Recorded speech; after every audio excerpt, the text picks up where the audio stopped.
Welcome to the Progressing Lives Everywhere podcast, brought to you by the Amoria Bond Group. In each episode, we feature prominent business leaders and industry experts sharing their personal experiences and inspiring anecdotes of what progression means to them and insights into their specialist fields, as well as tools, techniques, and practical steps we can all take to progress lives everywhere.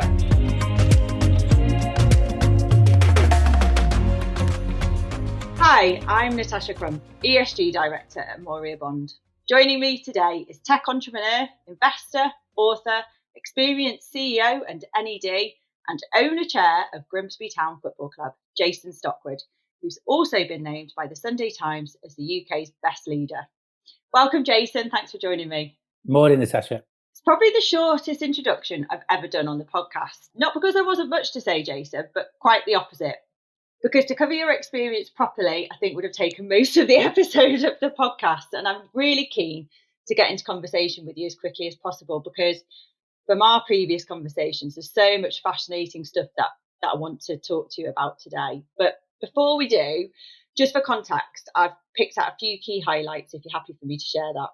So you've been CEO in a number of tech companies such as Match.com and Simply Business.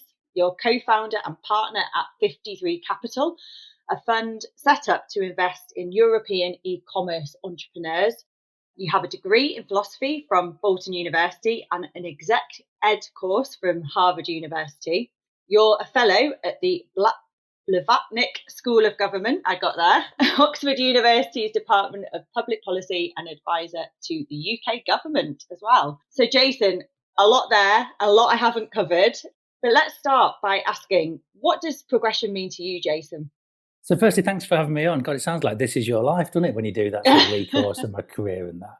Progression to me, as an entrepreneur, actually, there's a weird trait that I think that entrepreneurs have, and I definitely have it, which is I think that my next thing is probably going to be my most interesting and best and biggest thing. So wherever I've been in my life, I'm naturally curious and inquisitive. So I think progression for me is that sense of that entrepreneurs have, that you always think that your next thing's going to be your most interesting thing. So it's a very personal definition, I think, for everybody. But for me, it's a sense that you're always moving forwards towards something bigger, better, and a better use of your resources, time, intellect, and capability. That's an interesting idea, that idea of continuously moving forward and what's next. And that reflects really, as we've already referred to, in the fact that you have done so much, you are doing so much, you've achieved so much.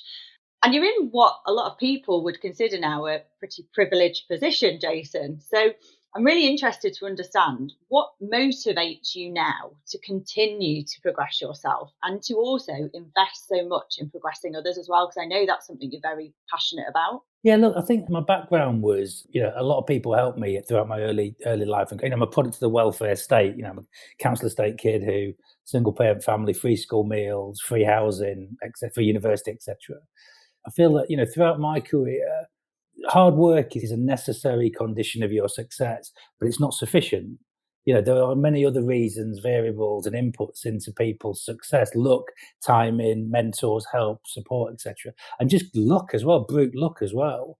So I'm conscious of that, and I'm hyper aware of that there are people who are, and I'm not false modest, I couldn't do the stuff I've done without confidence, but I do think, there's a sense that there are people that are brighter than me, work harder than me, potentially, just maybe I've not had the breaks. And so if you recognise that, you recognise that there's somewhat of an obligation to do something about the position you find yourself in. So having come from, relatively humble background and finding myself with resources, energy, time to do the things that I'm doing, I feel that's a moral obligation that everyone should hold.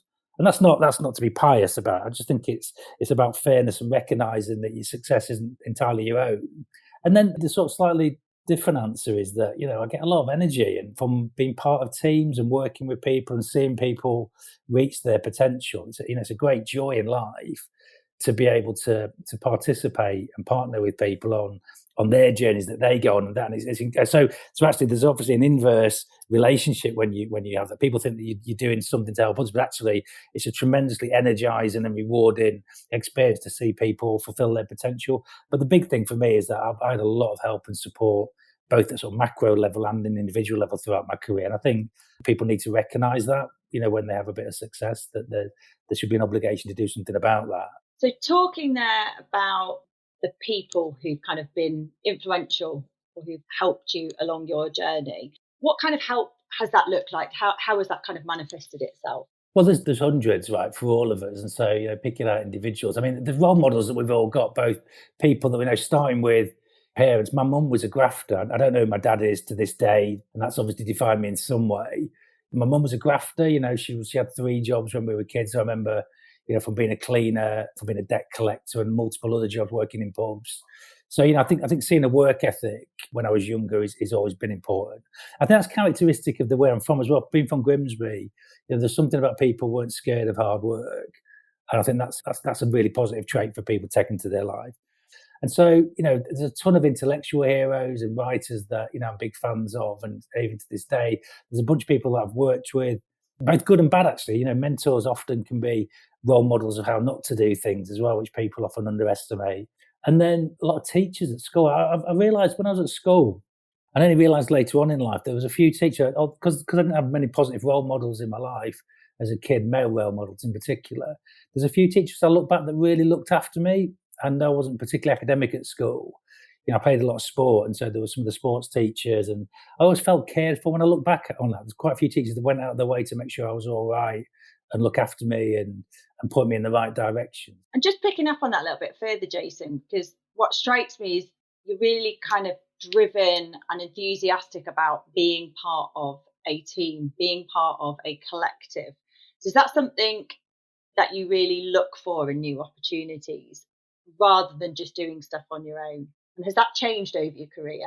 Both, actually. So I don't know. Like most people, we fall on sort of a continuum of introversion and extroversion, and I think we like most people, we've got both. So there's times when, I love being part of groups and, trying to find the right answer or solve problems collectively, and then I love that individual contribution. So, can I spend days with groups and teams and really get a lot of energy from that? I get my energy from being around people, and there's time where I need to lock myself in a room and read and write as well. And probably in balance, actually. I'm probably equal in both terms. I value both. I need both. But look, we're social animals by design, by nature, by evolution. So, there's something intrinsically important about connecting. And again, we could probably sport for hours about this, but, this is where I think both technology, our politics, and recent events with COVID have shown us that we thrive on connectivity, on conversation. There's not an idea that can't be improved by talking about it with a group or sharing it. Or so for me, there's something intrinsic about the way we've evolved over the last 4 million years that is entirely social. There's loads written on this. And so I think recognizing that, but also recognizing that there is time for reflection and time to be alone, if you can find it with young kids, as you know, is not always easy. Absolutely. And it's interesting. So, as a successful entrepreneur yourself, and I know that be lots of people wanting to gain insights from you as such a successful entrepreneur. It's interesting that you talk about that balance of the social and the kind of individual approach that you take. Do you think that that's a really critical part of being successful in an entrepreneurial business? What are the traits to success in entrepreneurial businesses, would you say that there are? It's very individual. I mean, I'm always wary of people that try and create a recipe or a diagnosis of success, because one, success is individual. For me, successful is a life well lived, and that can be different. That comes from Aristotle and the Greek philosophers originally, and you can define what a life well lived is, and you can improve on that all the time. But it's definitely not about money. I can tell you that. The money is often seen as an end state, as opposed to what it really is a vehicle towards other stuff. And I think people make that mistake. But I think being clear on what your values are and clear about what you're trying to achieve, and also testing that, right, with coaches, with family, with friends, with mentors, define what success looks like for you individually. And then, as I said to you before, for me, the ingredients that I found useful personally is that you pick your partners, go on that journey. So technical skills that you need, find the people that have the technical skills that you don't, and find the people that have the complementary personalities, skills that you and talents and variables that you don't, and try and build something that is inclusive and as diverse as possible. That seems to be a good recipe for success in my experience. Second thing is keep learning, but just stay curious and inquisitive about all the things you don't know, all the things you're interested in, and that's both energizing and rewarding in of itself. I find there's always something. I was talking to my kids yesterday about, they had a debate in school about, are flying cars real? And so I had an amazing conversation with my son last night, who's 9, as you know, about showing him like all the flying cars that exist today. I said, go and show your teacher these, because we've invested in some. So it's like, that's really exciting. I'm thinking, Christ, for our kids to grow up in a world where this stuff is real, flying cars are real, where Hyperloop is real, where reprogramming your DNA is real, where AI is real. That's hugely exciting. And we're on the vanguard of really interesting breakthroughs in technology. So that's energizing for me. And then importantly, find and live your values. Define what's important to you. I designed my life a few years ago around making sure that I was going to be present for my kids and for my wife. And I've had to make some choices about things I can and can't do as a result of that. But I knew that I didn't want my kids to grow up and not know me and not be present. So, I want to be with them at breakfast and take them to school every day. And I want to have dinner with them every night as a minimum. And I want to be with them at the weekends. And so, if you work with that, then it's easy when you're making decisions about filtering choices through that lens. And it's not always perfect, but at least you have a mental model that you can operate on. I think being part of teams that are dynamic, diverse and inclusive, being clear on what you're trying to achieve and being clear on your values, and then just keep learning, be humble to keep learning and reacting to whatever the universe throws at you is probably the most important characteristic. I love that. I love you referenced there a few things that really resonated. The idea of that life well lived. And certainly you are someone who strikes me as being very clear on your values and the purpose of your life and what you do in business as well.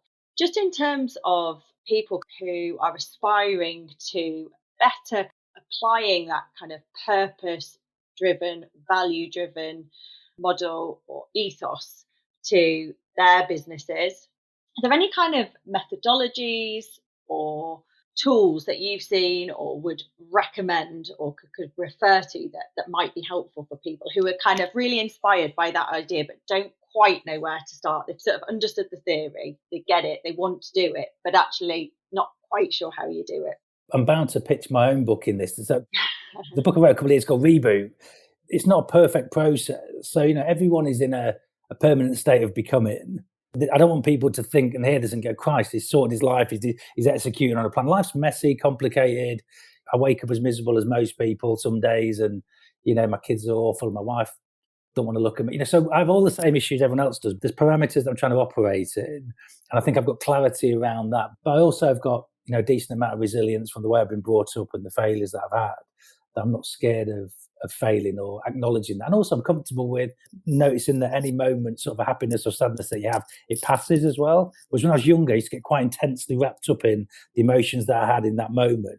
I think there's something about, I meditated a lot over the years as well. So, recognizing that, your states of mind move on as well, and understanding how your body operates and how your mind operates is quite a thing to think about as well.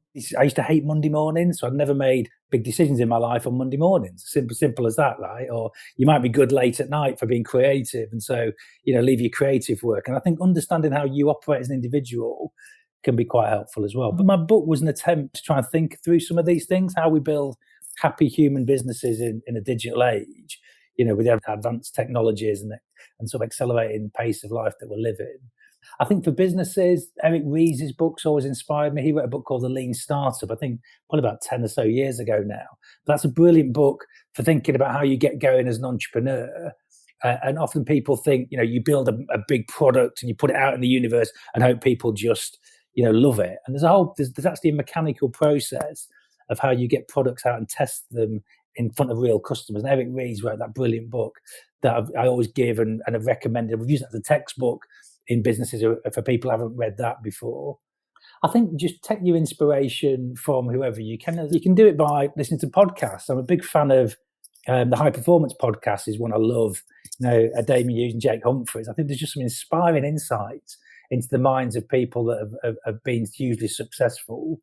And then there's also, biographies, and just, there's an opportunity to learn and listen from people's stories. But I'm more interested in the people that failed than those telling you a recipe for success, because you learn more about yourself in failure and in adversity than you do in, winning stuff and accolades. The true measure of your character is what happens when things get going and things get tough.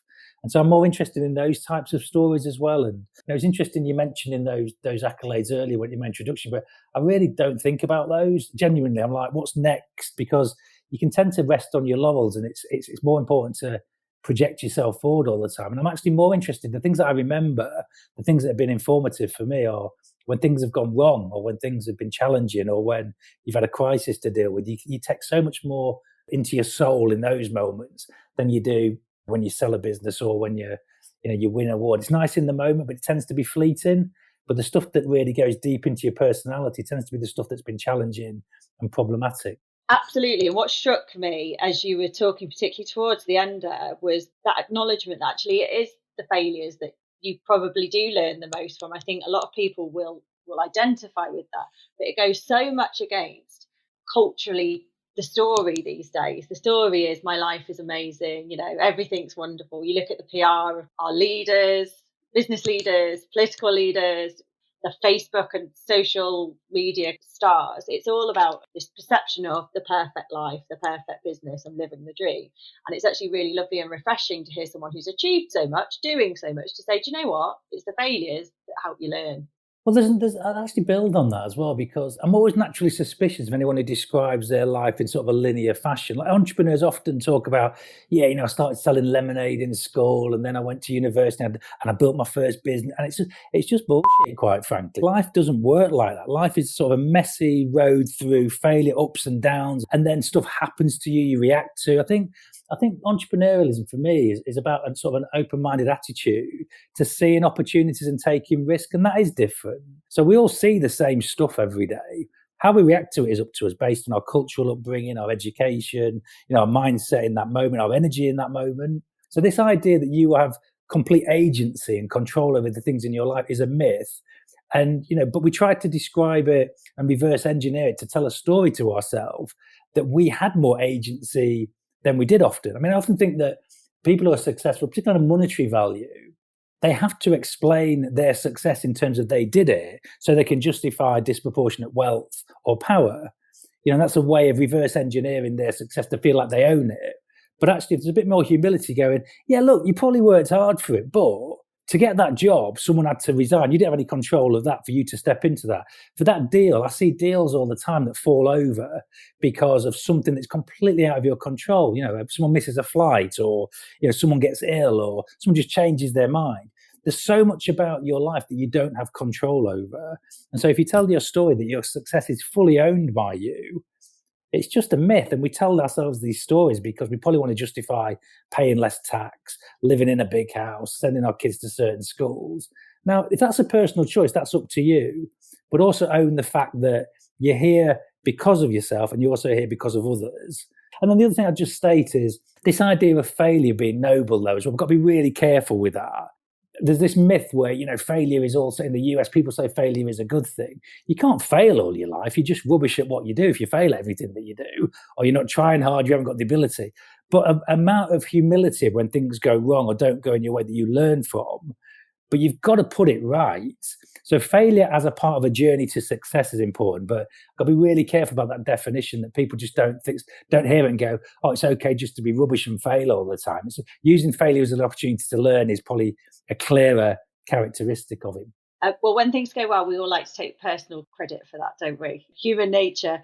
There is some interesting themes coming through. So we talked quite a bit about the investment you make in continuous learning and coaching and developing yourself, that kind of growth mindset approach. And that, I think, linked with, okay, well, when I fail, why have I failed? What can I learn from it? How do I apply that moving forward to then improve, to do things better? Are those traits that you think are important entrepreneurial perspective? And the reason I'm asking is, like, I'm really, really keen for any aspiring kind of entrepreneurs. Would you say that those are kind of key stepping stones for success in entrepreneurialism? Again, these are broad generalizations, but I think one of the things I've definitely got as a trait is that do the hard stuff in life, the stuff that makes you feel uncomfortable.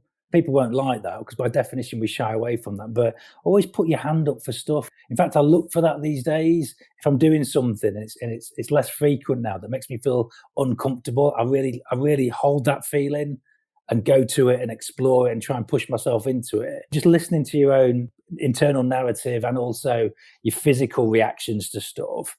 Be present in those and hold them and be aware of them and go towards them, because that's where your personal growth comes from. The investing in a football club was one. When that came up, I lost some sleep over it. And I was like, oh, that's really interesting, because when I sleep really well generally. So when I lose sleep, it's not like I'm fitful. My head's thinking through scenarios. So I was waking up early. I was going in my gym and thinking about it. And I loved it. I was doing a balance sheet mentally of the reasons for and against it. And it was a really interesting process, because on the whole, I had a really negative emotional reaction to doing it. And I had to explore that for about 6 weeks to think about what it was about the feeling of doing this. It was about putting myself, in the firing line. It was about revisiting some negative stuff from my childhood, potentially by being in my town. But it was a really interesting process before I even decided to do it or not, that there was all these voices in my head telling me not to. And so I spent a lot of time just exploring that. And at that point, I worked with a coach, or I talked to a mentor, or my wife a lot. I go, I'm feeling this about that. What about that sounds genuine? What about that sounds like a negative construct that I need to get around? What about that is constraining my thinking of the possibility of success? And it's just a fascinating process to experience yourself. You don't learn anything by feeling comfortable. Get comfortable with discomfort and recognize it in yourself. I feel it literally in my sternum. So I recognized this about 30 years ago, that when I walk into a room, I feel people as well, their energy. And so I listen to that feeling and then I bring it up into my head and I explore it. And you have to be comfortable with discomfort and go into the areas you don't know, you don't understand, or things that are difficult to get that growth. And I think that's entrepreneurial, I think, in a nutshell, is that doing stuff that isn't a prescribed route that you can follow. It's one of the amazing privileges now is that compounds over time. So if I come across an issue, invariably I know somebody, or I've got resources to somebody that can help me now as well. And being at Oxford has just amplified that exponentially, that, you can have conversations or access to people that are world experts in stuff. So once you get past a certain threshold, you have a network capability that will perpetuate that as well, which is an amazing privilege that's not lost on me as well. I do love what you've said there about putting yourself in those uncomfortable positions. One of the things that we say all the time to our boys when they say, oh no, and we say, no, you feel the fear, you do it anyway. And that's kind of like our family mantra. And so it's really nice to hear you kind of reflecting that as well. Again, I've got to be really careful, haven't it? It's about calibrating that. You don't want your kids to be lunatics as well. But it's okay. Yeah. No, because I'm right. Because I don't want people to take the way going, you should do all the stuff that's dangerous and scares you. I'm like, that is not what I'm saying. Everything's calibrated. You have to risk calibrate. But it's true, right? Is that resilience comes for kids in particular. Dead easy just go, I'm not going to do it. And I think that's the biggest gift we can try and instill in our kids, is what you're doing, which is going, yeah, look, sometimes no is the right answer. But the difficulty in life is working out and calibrating the things that really are too risky. So much of our own personal narrative is saying no to stuff we should be saying yes to. 100%. Just to clarify, there are some caveats with the feel the fear and do it anyway. You better check, Natasha. You might be setting fire to stuff now while you're doing this. I've got to ask you about Grimsby Town, Jason. One of my best friends will never forgive me if I don't. She's a Grimsby Town born and bred, and still goes with her dad, drives over from Manchester. Fantastic. As a season ticket holder. She can't wait to be able to do that again. And that is despite having 2 children under the age of 3, which is tremendous, I think. So go on then. How will you measure success at Grimsby Town? Oh, well, tell your friend thanks, by the way. We should have a chat afterwards about maybe when I'm coming over, we should share a lift sometimes. Oh, absolutely. She would love that. She'd tell you what to do, though, by the way. Well, that's interesting. So actually, the success thing is the stuff on the football pitch is not down to me. And I don't, again, in that team building stuff, again, I am not a football manager, a football coach. So our job is to support the manager, Paul Hurst, and the team he's put together with the resources they need to improve the performances on the pitch. And so we're doing a bunch of stuff around that. So, in real simple terms, success will mean us improving the product of the football that we play and our league position, etc. So that's a given. That, though, is probably the starting position for me. I mean, the whole experiment in football ownership. For me and my partners, that Andrew Pettit is my partner and the shareholding, and then there's a number of people now, both the board members and the CEO were brought in, Debbie. So it's trying to build a coalition of the willing to try and support this endeavour that we've got, which is one, the license to play and operate is about performing improving the performance on the pitch. And then there's a whole ideological underpinning of this, which I think that, there's a bit of evidence in some books written recently that the capitalism has worked in the last 100 years because of our civic institutions. So if you believe in free market ideologies, which I broadly do, but actually the reason that we've been able to do well as societies, up until maybe the 80s, was that we had civic institutions that bound us, community organised, that bound us together as individuals, as society.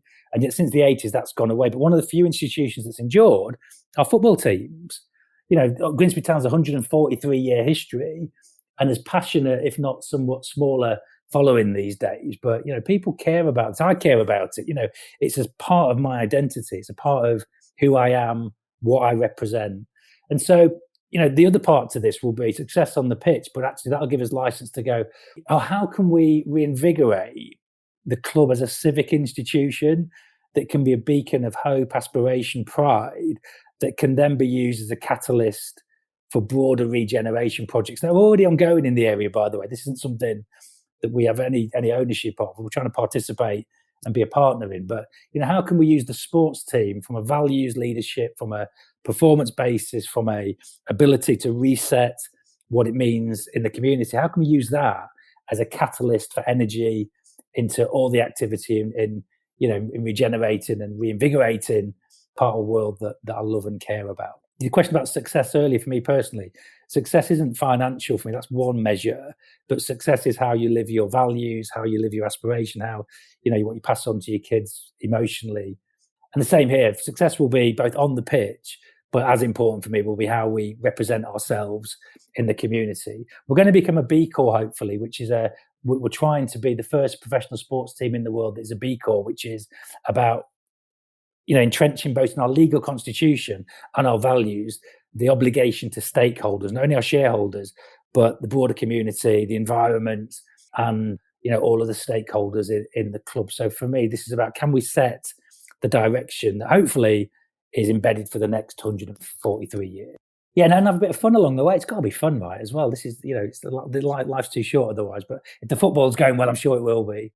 Well, quite. And Anna and her dad, Richard, will be very pleased that part of that measure of success is, reflected on the pitch as well. Had to name drop them there. Good stuff. Some of the principles you've kind of outlined there, are they aligned with some of the conversations you've been having? So I know, I think it was last summer, you started your approach to advise the government a bit on building back post-pandemic. So are those kind of some of the similar themes you've been talking about, and from a policy perspective, or are there other trends, particularly from, I guess, a tech perspective, that maybe we should be looking out for as well? Yeah, I mean, it makes it sound rather grand, sort of advising the government. I was interviewed, actually, in the precursor to my fellowship, I was interviewed for a report that the government did. It was the Building Back Better report. So, and actually, I met Nairi Woods, who runs the Bavaria School, as a result of that process, and got offered the fellowship. So that was an input as an entrepreneur about some of the views. So there is a report out there. There's a really good report written by Nairi and Richard Collier-Keywood, which is a governmental white paper on some suggestions on how we build back the economy. I'm trying to think, like, almost in the post-politics world, that part of the reason that I went back to university is because I was trying to understand myself, the diagnosis of why we've ended up with our politics, the Brexit situation, with how globalization has worked or failed us, and how we think about drawing a line under that somewhat, and thinking about, how we cast ourselves forward. And the mental model that I think I'm most attracted to is that you need central government organisation, you need the power, the scale, the convening, and also the monetary power in central government in Whitehall. And I think that's been shown in some of the deals, whether that's for free ports in Grimsby or, the town centre deal. But as important, and this is the bit that people seem to miss, is that you need, energy, convening, and community spirit to meet that central organising. And we've seen through COVID, right, that we've got a Conservative government that's making social spending on a level that was incomprehensible to even Labour supporters 2 years ago. So we've clearly seen the power and the need for central government.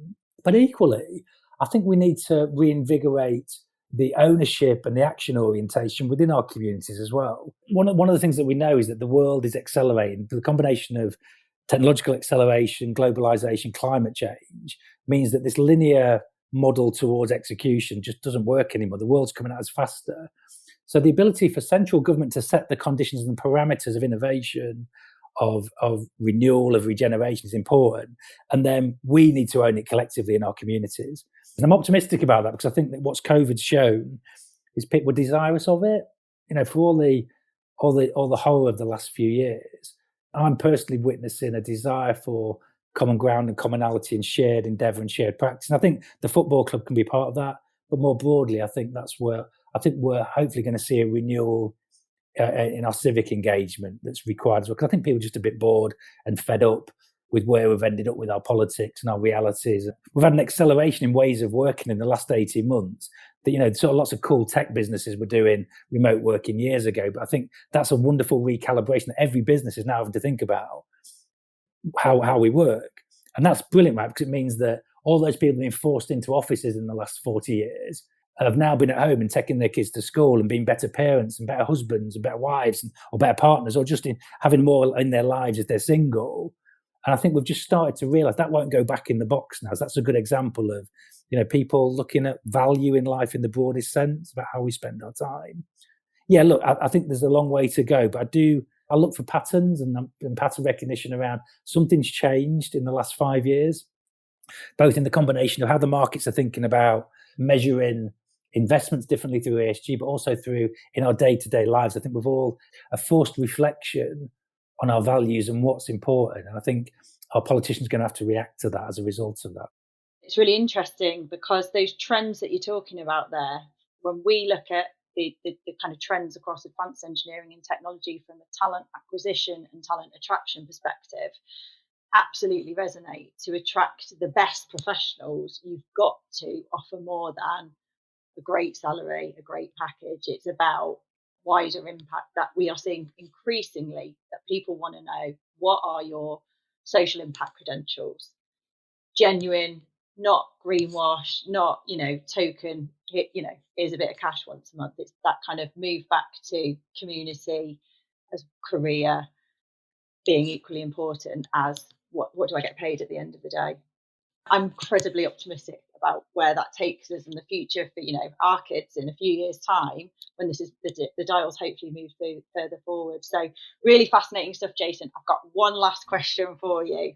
If the tables were turned and you were this side of our virtual studio and hosting a podcast like this, who would be your dream podcast guest to interview for their insights into progression and progressing lives everywhere? Only because it's front of mind, but I think Damien Hughes from the High Performance Podcast, just because I've been introduced to him recently. But I think both his personal background, in terms of, look, he's an academic, but he's clearly worked really hard to put himself up in that situation. But also, he's obviously a student of human behaviour and how the mind works and how you improve. And then just like he's had a range of conversations in the last few years and insights into to be able to cherry pick, taking the lessons from some people that have ostensibly been incredibly successful. That would probably be my first. I mean, there's millions, but that would probably be the one that, if I haven't put on the spot, that would be the one I would think about. Yeah, sorry, it's the question I never give people in advance because I like to have that spontaneous answer. And yeah, no, it's good. I love that that's the answer you've given, because Damien actually joined a colleague of mine to record an episode of Progressing Lives Everywhere podcast. Brilliant. Yeah, he did a session for the business at our AGM at Christmas, and he was outstanding. He's a great guy and very generous actually with his insights. So yes, thank you for that answer, Jason. I appreciate that one. That works, doesn't it? Absolutely. The one you didn't give me looks like the most scripted one of the whole podcast. So. Absolutely. Jason, thank you so much. I'm sure that we could keep going for hours, but I really appreciate your time. It's been fascinating to talk to you, and thanks for joining me today. Absolute pleasure. Thanks, Natasha. Have a great day. Thank you. Thank you for listening to Progressing Lives Everywhere, brought to you by Amoria Bond. We hope you enjoyed this episode. Please be sure to subscribe, like, and leave a review. Every time you do, it helps others find the podcast. For more information on Amoria Bond's specialist services and to access the podcast show notes, head over to amoriabond.com. Join us next time as we continue to progress lives everywhere.